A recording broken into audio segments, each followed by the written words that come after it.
یا قرآن مجید فرقان حمید کی آیت کا نزول ہوا من یقرض اللہ قرضا حسنا، کون ہے جو اللہ کو قرض حسن دے۔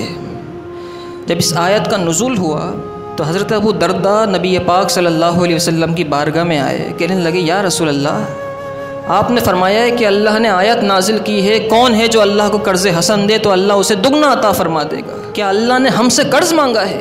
یہ قرآن مجید فرقان حمید کی آیت ہے۔ ابو درداء کہتے ہیں یا رسول اللہ، اللہ نے ہم سے، اسی نے تو سب دیا ہے، اس نے ہم سے قرض مانگا ہے۔ تو نبی پاک صلی اللہ علیہ وسلم نے فرمایا ہاں اللہ نے قرض مانگا ہے، اور اللہ نے فرمایا کہ جو دے گا اسے ہم دگنا کر کے دیں گے، اس سے بھی زیادہ دیں گے۔ تو حضرت ابو درداء کہتے ہیں نبی پاک صلی اللہ علیہ وسلم کا ہاتھ پکڑ کے کہتے ہیں یا رسول اللہ آپ میرے ساتھ چلیں۔ اب حضرت ابو درداء نبی پاک صلی اللہ علیہ وسلم کو لے کر اپنے ساتھ اپنے باغ تک آ گئے، باتیں کر رہے تھے، پوچھ رہے تھے کہ اللہ نے ہم سے قرض مانگا۔ حیرانگی کی بات تھی نا کہ وہ مالک دو جہاں جس کا سب کچھ ہے اسی نے اپنے بندوں کو دیا ہے، وہ دینے کے بعد ان سے قرض مانگ رہا ہے۔ اب نبی پاک صلی اللہ علیہ وسلم کو لے کر حضرت ابو درداء آئے اور اپنے باغ کے پاس آ گئے۔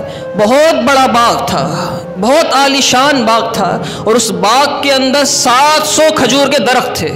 700 کھجور کے درخت حضرت ابو درداء رضی اللہ تعالیٰ عنہ کے باغ میں تھے، اور وہ درخت بھی ایسے نہیں تھے، سارے کے سارے درخت پھلوں سے لدے ہوئے تھے، فصل پک کے تیار ہو چکی تھی۔ حضرت ابو درداء کہتے ہیں یا رسول اللہ، اللہ نے قرض مانگا ہے نا، آپ گواہ ہو جائیں یہ 700 درختوں کا میرا باغ ہے، اس کے علاوہ میرے پاس اور کچھ نہیں ہے سرمایہ، بس اسی پر میرا گزر بسر ہوتا ہے، اللہ نے بہت عطا کیا ہے، آپ گواہ ہو جائیں اگر اللہ نے قرض مانگا ہے تو یہ سارا کا سارا باغ میں اللہ کی راہ میں ابھی صدقہ کر رہا ہوں۔